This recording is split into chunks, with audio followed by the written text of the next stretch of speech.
Get pumped, Jet fans. We got our guy. The Jets have hired Joe Douglas as our new GM. Jets, Jets, Jets! If you're new to the channel, hit that subscribe button. If you've been here before, welcome back. I love having you here. Guys, I find it very funny. The new GM of the New York Jets was under Mike Maccagnan's nose the entire time. Do you get it? Coffee. Joe. Cup of Joe. All right, enough with the bad jokes. Who is Joe Douglas? We've heard this guy's name for the last few weeks, but who is this dude? Joe Douglas has spent the last 3 years of his career as the vice president of player personnel for the Philadelphia Eagles.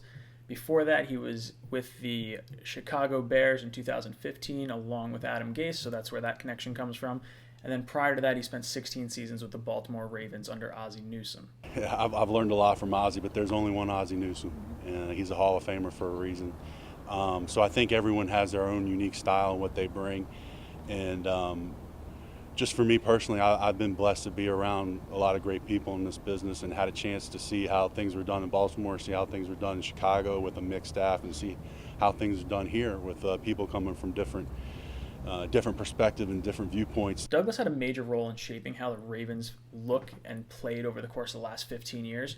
You look at that team, he had a hand in bringing in Joe Flacco, Justin Tucker, Ladarius Webb, and C.J. Mosley, who is obviously a part of the New York Jets this year, so bringing him back together with Douglas and Mosley and Gase, I think is, obviously a good thing. During his playing career, Douglas was an offensive tackle.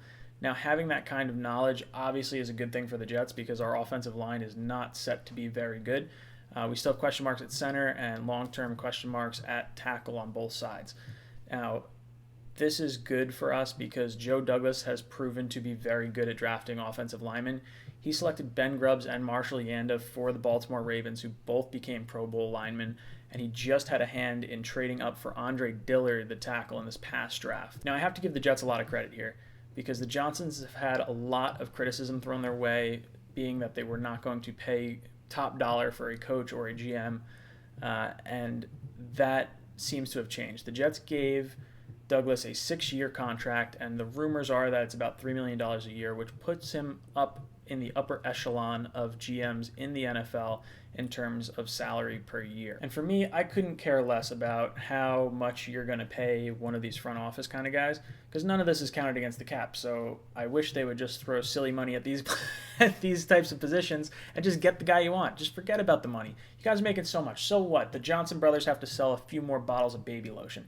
Jet fans have been buying tons of it since we signed Le'Veon Bell. One of the other reasons I really like this hire is because one of the biggest issues we had with Mike Maccagnan was the communication between him and Adam Gase.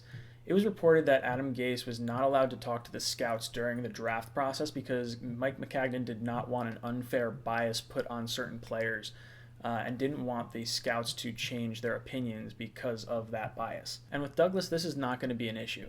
He understands that coaches have players that they tend to gravitate towards, and over the course of the last 3 years with the Eagles, they've learned how to meld that in the perfect way to bring on some really talented guys. We've brought together a staff of different viewpoints and perspectives, and we all come to the same conclusion. We all speak our minds, and we all have strong viewpoints, but at the end of the day, we respect each other's work and respect each other's decision.